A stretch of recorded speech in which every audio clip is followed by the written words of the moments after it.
आज हम जिस आधुनिक दुनिया में रहते हैं, जहाँ शहर है, कानून है, लिखित भाषा है, उसकी शुरुआत आखिर हुई कहाँ से? और सबसे बड़ा सवाल, क्या इंसान ने सभ्यता खुद बनाई या किसी भूले हुए अतीत की खोज ने हमें यह सच्चाई बताई?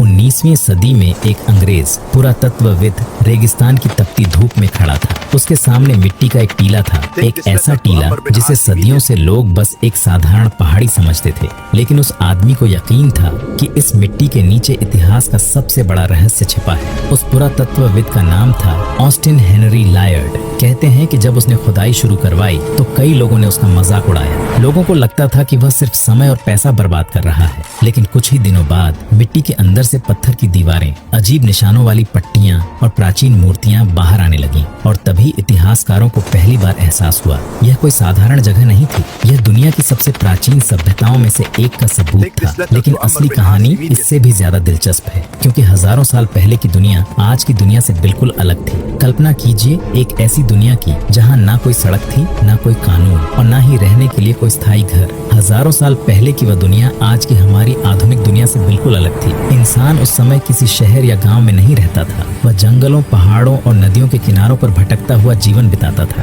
हर दिन उसके सामने सिर्फ एक ही सवाल होता था, आज भोजन कहाँ से मिलेगा? और हर रात उसके सामने सिर्फ एक ही डर होता था, क्या वह सुबह तक जिंदा रहेगा? यही वह समय था जब इंसान अभी सभ्यता से बहुत दूर था। उसका जीवन पूरी तरह प्रकृति पर निर्भर था। न खेती थी, न व्यापार, न ही किसी तरह का संगठित समाज। इंसान छोटे छोटे समूहों में रहता था और हर दिन सिर्फ जीवित रहने की कोशिश करता था। लेकिन मानव इतिहास की सबसे बड़ी कहानी यहीं से शुरू होती है, क्योंकि हजारों साल तक इसी तरह भटकता हुआ जीवन जीने वाला इंसान अचानक बदलने लगा। धीरे धीरे उसने एक जगह रुककर रहना शुरू किया। नदियों के किनारे उसने छोटे छोटे ठिकाने बनाए। उसने पहली बार बीज बोए और इंतजार किया कि धरती उसे भोजन देगी। यह एक छोटा कदम था, लेकिन यही कदम आगे चलकर पूरी मानव सभ्यता की नींव बनने वाला था। समय बीतता गया और इंसान ने प्रकृति को समझना शुरू किया। उसने मौसमों को पहचाना, फसलों को उगाना सीखा और जानवरों को पालना शुरू किया। अब वह सिर्फ शिकारी नहीं रहा, वह एक बसने वाला इंसान बन चुका था। और जब इंसान ने एक जगह बसना शुरू किया, तभी इतिहास का सबसे बड़ा बदलाव हुआ। छोटे छोटे बसेरे धीरे धीरे बड़े गांवों में बदलने लगे। लोग एक साथ रहने लगे, काम बांटने लगे और समाज की पहली संरचना बनने लगी। ये वही पल था जब इंसान ने पहली बार महसूस किया कि मिलकर रहना ही उसकी असली ताकत है। लेकिन अभी असली बदलाव आना बाकी था, क्योंकि दुनिया के एक खास इलाके में दो महान नदियों के बीच इंसानों ने पहली बार ऐसा शहर बसाया जिसने पूरी मानव कहानी की दिशा बदल दी। यह जगह थी मेसोपोटामिया, और यहीं से शुरू हुई दुनिया की पहली महान सभ्यता, सुमेरियन सभ्यता। यहीं इंसानों ने पहली बार बड़े शहर बनाए,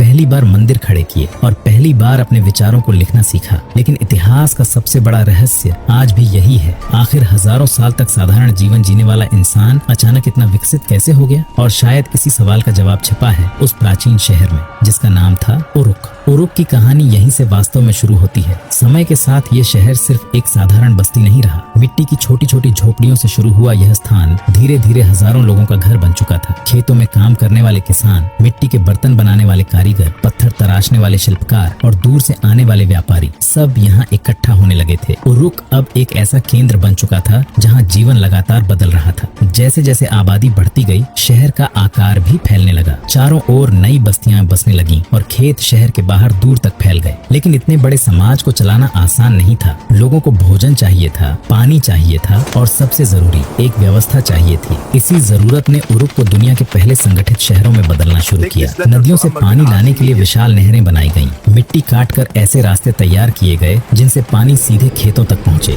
यह काम किसी एक व्यक्ति के बस का नहीं था। इसके लिए सैकड़ों लोगों को मिलकर काम करना पड़ता था। यही वह समय था जब समाज में पहली बार बड़े स्तर पर संगठन दिखाई देने लगा। लेकिन उरुक को बाकी बस्तियों से अलग बनाने वाली चीज सिर्फ उसकी नहरें या खेत नहीं थे। शहर के बीचों बीच एक विशाल संरचना बननी शुरू हुई थी। एक ऊंचा मंदिर परिसर। मिट्टी की ईंटों से बना यह मंदिर धीरे धीरे इतना ऊंचा होता गया कि दूर से ही दिखाई देने लगा। लोग मानते थे कि यह देवताओं का घर है। यही मंदिर उरुक का दिल बन गया। किसान अपनी फसल का एक हिस्सा मंदिर में चढ़ाते थे। व्यापारी अपने सौदों से पहले यहाँ आशीर्वाद लेने आते थे। कारीगर अपनी बनाई चीजें देवताओं को समर्पित करते थे। धीरे धीरे मंदिर सिर्फ पूजा का स्थान नहीं रहा, रहा। यह पूरे शहर की आर्थिक और सामाजिक व्यवस्था का केंद्र बन गया। मंदिर के पास विशाल गोदाम बनाए गए जहां अनाज जमा किया जाता था। इन गोदामों में हजारों बोरे अनाज रखे रहते थे। यहीं से शहर के लोगों को भोजन दिया जाता, मजदूरों को मजदूरी मिलती और बड़े निर्माण कार्यों के लिए संसाधन निकाले जाते। उरुक अब एक संगठित समाज बन चुका था। लेकिन जैसे जैसे शहर बड़ा होता गया, एक नई समस्या सामने आने लगी।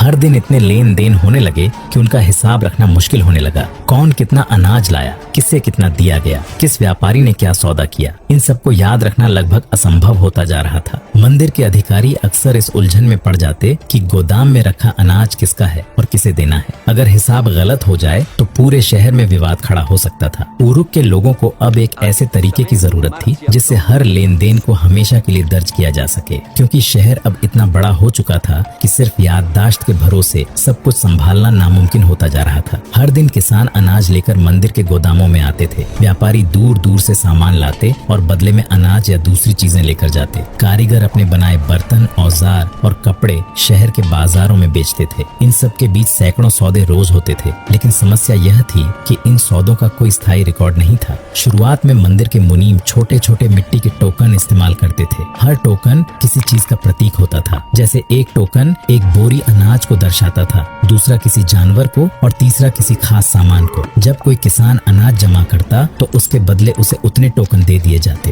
बाद में वह इन्हीं टोकनों के बदले अपना अनाज वापस ले सकता था। कुछ समय तक यह तरीका काम करता रहा, लेकिन जैसे जैसे व्यापार बढ़ा, टोकनों की संख्या भी बढ़ती चली गई। लोगों के पास इतनी सारी छोटी छोटी मिट्टी की गोलियां होने लगी कि उन्हें संभालना मुश्किल हो गया। कई बार टोकन खो जाते, कई बार कोई यह भूल जाता कि कौन सा टोकन किस चीज का प्रतीक है। तभी किसी ने एक नया विचार सामने रखा। अगर इन प्रतीकों को अलग अलग टोकनों में रखने की बजाय मिट्टी की पट्टियों पर ही उकेर दिया जाए तो यहीं से मानव इतिहास की सबसे क्रांतिकारी खोजों में से एक की शुरुआत हुई। उरुक के मुनीमों ने गीली मिट्टी की सपाट पट्टियां बनानी शुरू की। फिर एक नुकीली लकड़ी की मदद से उन पर छोटे छोटे चिन्ह बनाए जाने लगे। शुरुआत में ये चिन्ह बहुत सरल थे, कुछ रेखाएं, कुछ निशान, कुछ प्रतीक, लेकिन हर निशान किसी खास चीज को दर्शाता था। एक निशान का मतलब हो सकता था 10 बोरी अनाज, दूसरा निशान किसी व्यापारी का नाम दर्शा सकता था, तीसरा किसी पशु या वस्तु का संकेत देता था। धीरे धीरे ये साधारण प्रतीक एक पूरी लिपि में बदलने लगे, क्योंकि जब लकड़ी की नोक को मिट्टी पर दबाया जाता था तो उसका निशान कील की तरह दिखाई देता था। इसलिए हजारों साल बाद इतिहासकारों ने इस लिपि को नाम दिया कीलाक्षर लिपि, यानी क्यूनिफॉर्म। यह सिर्फ एक लेखन प्रणाली नहीं थी,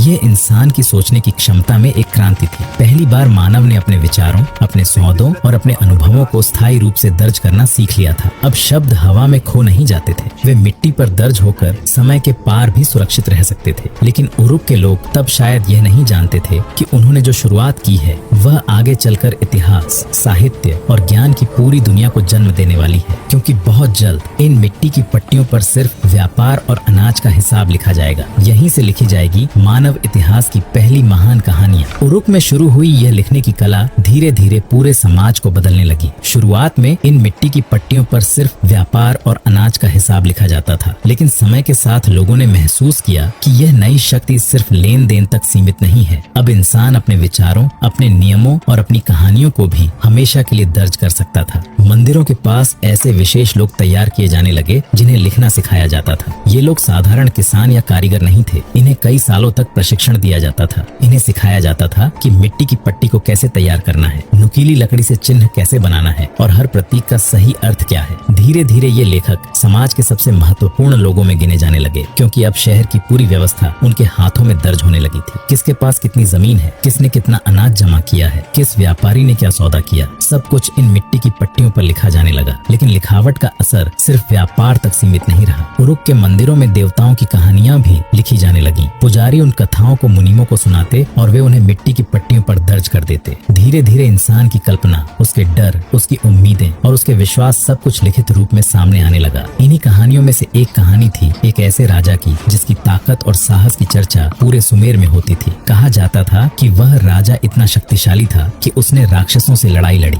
देवताओं को चुनौती दी और अमृता की तलाश में दूर दूर तक यात्रा की। उस राजा का नाम था गिलगमेश। गिलगमेश की कहानी सिर्फ एक वीर गाथा नहीं थी, यह मानव भावनाओं की पहली लिखित कहानी मानी जाती है। इसमें दोस्ती है, डर है, मृत्यु का रहस्य है और अमृता की खोज है। हजारों साल पहले लिखी गई यह कहानी आज भी इतिहास की सबसे पुरानी साहित्यिक रचनाओं में गिनी जाती है। सोचिए, उस समय के लोग जब मिट्टी की पट्टियों पर इन कहानियों को पढ़ते होंगे तो उन्हें कैसा महसूस होता होगा। शायद पहली बार इंसान ने अपनी कल्पना को शब्दों में ढालकर दूसरों तक पहुंचाया था। लेकिन उरुक की शक्ति अब सिर्फ लिखावट या कहानियों तक सीमित नहीं रहने वाली थी। शहर तेजी से बढ़ रहा था, उसकी जनसंख्या बढ़ रही थी, उसका प्रभाव बढ़ रहा था, और जैसे जैसे उसका प्रभाव बढ़ रहा था वैसे वैसे एक नई चीज जन्म लेने वाली थी, सत्ता।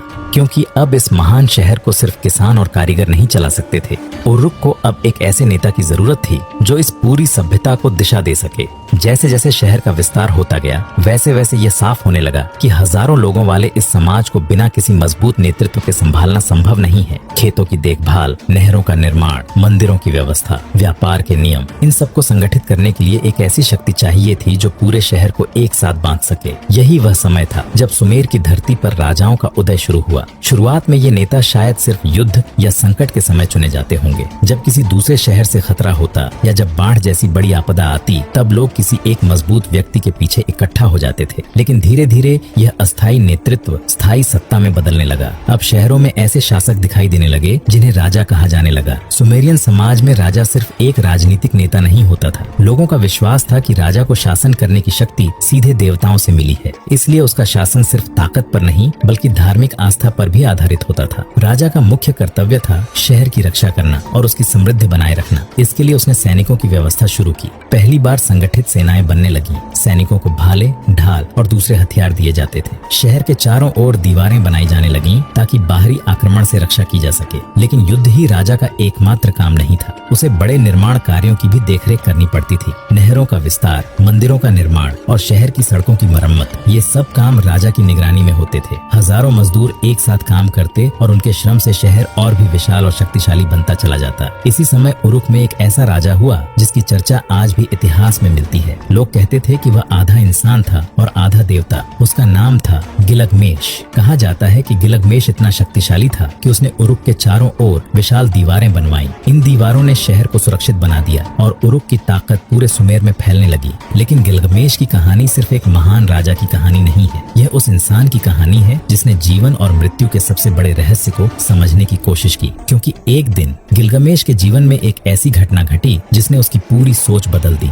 और उसी दिन से शुरू हुई मानव इतिहास की सबसे प्राचीन और रहस्यमयी यात्राओं में से एक। उरुक का राजा गिलगमेश जितना शक्तिशाली था उतना ही गर्व से भरा हुआ भी था। कहा जाता है कि उसकी ताकत के आगे कोई टिक नहीं पाता था। उसने अपने शहर के चारों ओर इतनी विशाल दीवारें बनवाई कि लोग उन्हें देखकर हैरान रह जाते थे। लेकिन उसकी शक्ति के कारण ही लोग उससे डरते भी थे। कई कथाओं में बताया गया है कि शुरुआत में गिलगमेश एक कठोर शासक था जो अपनी शक्ति का अहंकार करता था। उरुक के लोग धीरे धीरे उसकी कठोरता से परेशान होने लगे। वे मंदिरों में जाकर देवताओं से प्रार्थना करने लगे कि उन्हें इस अत्याचारी राजा से मुक्ति दिलाई जाए। सुमेरियन कथाओं के अनुसार देवताओं ने उनकी प्रार्थना सुनी। उन्होंने धरती पर एक ऐसे इंसान को जन्म दिया जो गिलगमेश की शक्ति का सामना कर सके। उस इंसान का नाम था एनकिडु।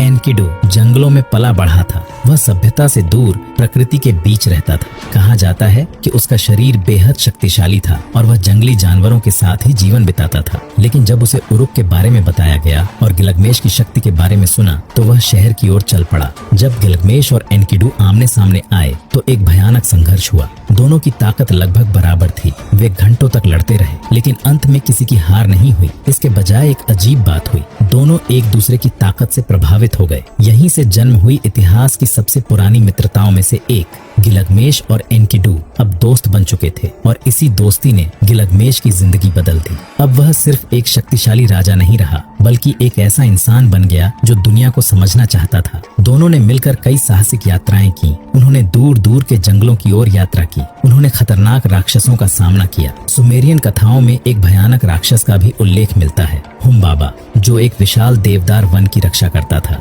कहानी के अनुसार गिलगमेश और एनकिडु उस राक्षस से भी भिड़ गए। यह संघर्ष इतना भयानक था कि देवता भी इसे देखकर चकित रह गए। लेकिन हर महान कहानी की तरह इस कहानी में भी एक मोड़ आने वाला था। एक ऐसा मोड़ जो गिलगमेश की पूरी दुनिया को बदल देने वाला था। क्योंकि बहुत जल्द गिलगमेश को पहली बार यह एहसास होने वाला था कि दुनिया की सबसे बड़ी शक्ति भी एक चीज के सामने बेबस है और वह चीज है मृत्यु। गिलगमेश ने अपने जीवन में कई युद्ध जीते थे, कई दुश्मनों को हराया था और असंभव लगने वाले कारनामे कर दिखाए थे, लेकिन उसने कभी यह नहीं सोचा था कि एक दिन वह खुद उस सच्चाई का सामना करेगा जिससे दुनिया का हर इंसान डरता है। एनकिडु, जो कभी जंगलों का अजेय योद्धा था, धीरे धीरे बीमार पड़ने लगा। पहले तो किसी ने इस पर ज्यादा ध्यान नहीं दिया, सबको लगा कि वह जल्द ही ठीक हो जाएगा, लेकिन समय के साथ उसकी हालत और खराब होती गई। उसका मजबूत शरीर कमजोर पड़ने लगा, उसकी आवाज धीमी हो गई और वह बिस्तर से उठने में भी असमर्थ हो गया। गिलगमेश पहली बार अपने दोस्त को इस हालत में देखकर असहाय महसूस करने लगा। कई दिनों तक एनकिडु बीमारी से जूझता रहा।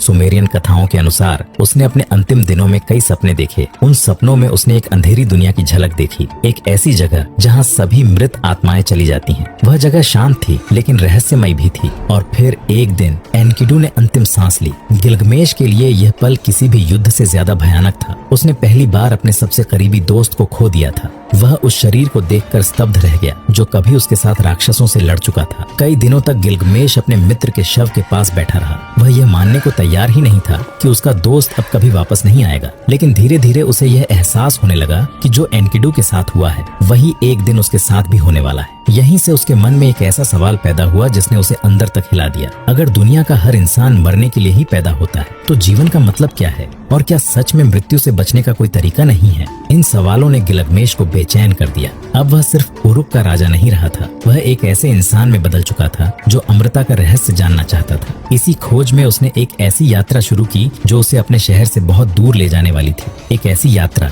जहाँ उसे मिलने वाला था एक ऐसा व्यक्ति जिसके बारे में कहा जाता था कि उसने मृत्यु को हरा दिया है, और अगर यह सच था तो शायद वही इंसान गिलगमेश को अमृता का रहस्य बता सकता था। एनकिडु की मृत्यु के बाद गिलगमेश पूरी तरह बदल चुका था। पहले जो राजा अपनी शक्ति और विजय पर गर्व करता था, वही अब एक ऐसे सवाल से परेशान था जिसका जवाब किसी के पास नहीं था। मृत्यु का डर अब उसके मन में गहराई से बैठ चुका था। उसे लगने लगा था कि अगर उसने इस रहस्य को नहीं समझा तो उसकी सारी ताकत, उसका साम्राज्य और उसकी उपलब्धियां एक दिन मिट्टी में मिल जाएंगी। इसी डर ने उसे एक नई यात्रा पर निकलने के लिए मजबूर कर दिया। सुमेरियन कथाओं के अनुसार गिलगमेश को एक ऐसे व्यक्ति के बारे में पता चला था जिसने कभी मृत्यु को मात दी थी। उसका नाम था उत्नापिष्टिम। कहा जाता था कि उत्नापिष्टिम वह इंसान था जिसे देवताओं ने अमृता का वरदान दिया था, और यही वजह थी कि गिलगमेश ने तय किया कि वह उसे खोजकर ही रहेगा, चाहे इसके लिए उसे दुनिया के किसी भी कोने में क्यों न जाना पड़े। उसकी यात्रा आसान नहीं थी। उसे विशाल पहाड़ों को पार करना पड़ा, खतरनाक जंगलों से गुजरना पड़ा और ऐसे रास्तों से होकर जाना पड़ा जहाँ शायद ही कभी कोई इंसान पहुँचा हो। कई दिनों तक वह अकेले चलता रहा, कभी तेज धूप में, कभी अंधेरे में, कभी डर और थकान से जूझते हुए। आखिरकार वह एक ऐसी जगह पहुंचा जिसे माशू पर्वत कहा जाता था। यह एक विशाल पर्वत श्रृंखला थी जिसके बारे में कहा जाता था कि यह सूर्य के मार्ग की रक्षा करती है। यहाँ दो रहस्यमयी प्राणी पहरा देते थे, आधे इंसान और आधे बिच्छू जैसे दिखने वाले रक्षक। जब उन्होंने गिलगमेश को देखा तो पहले तो उसे रोकने की कोशिश की, क्योंकि उस रास्ते पर आम इंसानों का जाना मना था। लेकिन जब उन्हें पता चला कि सामने खड़ा व्यक्ति उरुक का महान राजा है और वह अमृता की तलाश में है, तो उन्होंने उसे आगे जाने की अनुमति दे दी। उसके आगे एक अजीब दुनिया थी। गिलगमेश को एक लंबे अंधेरे मार्ग से गुजरना पड़ा जहाँ कई घंटों तक उसे सिर्फ अंधकार ही दिखाई देता रहा। ऐसा लगता था जैसे वह किसी दूसरी दुनिया में प्रवेश कर रहा हो। लेकिन इस अंधेरे के अंत में उसे जो दिखाई देने वाला था वह सिर्फ एक नया रास्ता नहीं था, वह एक ऐसी कहानी की शुरुआत थी जिसने हजारों साल तक इंसानों को हैरान किया है, क्योंकि बहुत जल्द गिलगमेश को पता चलने वाला था उस महान प्रलय का रहस्य जिसने कभी पूरी दुनिया को डुबो दिया था। लंबी और खतरनाक यात्रा के बाद गिलगमेश आखिरकार उस जगह पहुंचा जहां उत्नापिष्टिम रहता था। समुद्र के किनारे बसा हुआ स्थान शांत था, लेकिन उसके भीतर एक गहरा रहस्य छिपा हुआ था। सामने खड़ा वह व्यक्ति साधारण इंसान जैसा ही दिखता था, लेकिन उसके बारे में कहा जाता था कि देवताओं ने उसे अमृता का वरदान दिया है। गिलगमेश की आंखों में थकान थी। उसने बहुत लंबी यात्रा तय की थी, जंगलों से होकर, अंधेरी गुफाओं से होकर और उस विशाल समुद्र को पार करके जहां आम इंसान का पहुंचना लगभग असंभव था। लेकिन उसके मन में सिर्फ एक ही सवाल था, क्या सच में मृत्यु को हराया जा सकता है? उत्नापिष्टिम ने गिलगमेश को ध्यान से देखा। वह समझ गया कि यह सिर्फ एक राजा नहीं है, बल्कि एक ऐसा इंसान है जो जीवन और मृत्यु के सबसे बड़े रहस्य को जानना चाहता है। तब उसने एक ऐसी कहानी सुनानी शुरू की जो हजारों सालों से मानव इतिहास की सबसे रहस्यमयी कथाओं में से एक मानी जाती है। बहुत समय पहले देवताओं ने तय किया कि इंसानों की दुनिया को खत्म कर दिया जाए। इंसानों की बढ़ती संख्या और उनका शोर देवताओं को परेशान करने लगा था, इसलिए उन्होंने एक भयानक प्रलय लाने का निर्णय लिया, एक ऐसी बाढ़ जो पूरी धरती को डुबो देगी। लेकिन देवताओं में से एक देवता को इंसानों पर दया आ गई। उसने गुप्त रूप से उनापिष्टिम को चेतावनी दी कि एक विनाशकारी बाढ़ आने वाली है। उसने उसे आदेश दिया कि वह एक विशाल नाव बनाए और उसमें अपने परिवार, जानवरों और जीवन के बीजों को सुरक्षित रखे। उनापिष्टिम ने वही किया। उसने एक विशाल जहाज बनाया, इतना बड़ा कि उसमें कई लोग और कई तरह के जीव सुरक्षित रह सके। फिर वह दिन आया जब आसमान काला पड़ गया, बादल गरजने लगे और अचानक ऐसी बारिश शुरू हुई जैसी पहले कभी नहीं हुई थी। दिन और रात लगातार बारिश होती रही। नदियां उफान पर आ गईं, पानी बढ़ता गया और धीरे धीरे शहर, खेत, जंगल सब कुछ उसमें डूबने लगा। लोग बचने की कोशिश करते रहे, लेकिन प्रलय इतनी भयानक थी कि कोई भी उससे बच नहीं पाया। कई दिनों तक पूरी दुनिया मानो पानी के नीचे खो गई, लेकिन उतनापिष्टिम की नाव लहरों पर तैरती रही। कई दिनों बाद आखिरकार बारिश रुक गई। धीरे धीरे पानी उतरने लगा और उतनापिष्टिम की नाव एक ऊंचे पहाड़ पर आकर रुक गई। जब उसने बाहर निकलकर देवताओं को धन्यवाद दिया तो देवता उसकी निष्ठा और धैर्य से प्रभावित हो गए। इसीलिए उन्होंने उसे और उसकी पत्नी को एक ऐसा वरदान दिया जो किसी इंसान को पहले कभी नहीं मिला था, अमृता। ये कहानी सुनकर गिलगमेश कुछ देर तक बिल्कुल शांत खड़ा रहा। उसने सोचा था कि वह अमृता का रहस्य जान पाएगा, लेकिन उतनापिष्टिम ने उसे एक कठोर सच्चाई बताई। अमृता इंसानों के लिए नहीं बनाई गई है। हर इंसान को एक दिन मृत्यु का सामना करना ही पड़ता है। गिलगमेश के लिए यह सुनना आसान नहीं था, लेकिन उसी पल उसे एक और सच्चाई समझ आने लगी। शायद इंसान की असली अमृता उसका शरीर नहीं,